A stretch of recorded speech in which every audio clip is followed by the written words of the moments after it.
Bien, Monsieur le ministre, mes chers collègues, la présidente arrive, mais afin de ne pas prendre retard sur les débats, donc elle m'a demandé d'intervenir sur les 10 premières minutes. Donc, Monsieur Marcel Rogemont, je pense que vous comprendrez la situation. Monsieur le ministre, mes chers collègues, nous avons le plaisir d'accueillir aujourd'hui Monsieur Jacques Toubon, à qui le président de la République a confié une mission hautement diplomatique consistant à expliquer à nos partenaires européens les positions de la France en matière de fiscalité des biens et services culturels, dans la perspective de mettre fin aux distorsions que nous connaissons aujourd'hui.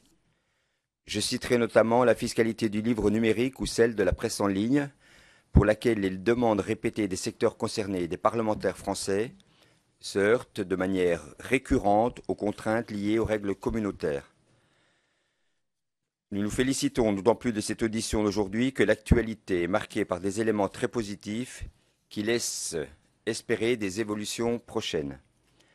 Ainsi, nous tenons à souligner l'engagement résolu du président de la République qui a confirmé dans son discours d'Avignon du 18 novembre que la TVA sur le livre numérique serait bien appliquée au taux réduit.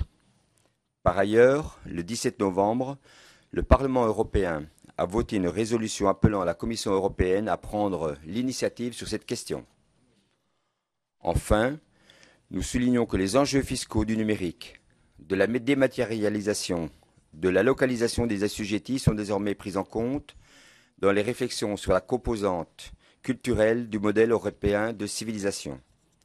Nous attendons donc de vous, Monsieur le ministre, que vous fassiez le point sur le déroulement de votre mission, sur les échéances que vous fixez et sur les perspectives qui s'ouvrent devant nous. Avant de vous donner la parole, bien sûr, nous vous poserons deux questions. La première, dans le contexte économique et financier que nous connaissons, quel est l'impact des initiatives françaises auprès de la Commission européenne? Et deuxième question, quelle est la situation exacte des procédures engagées ou envisagées à l'encontre de la France? Nous vous laissons la parole, après quoi nous dialoguerons avec les membres de la Commission.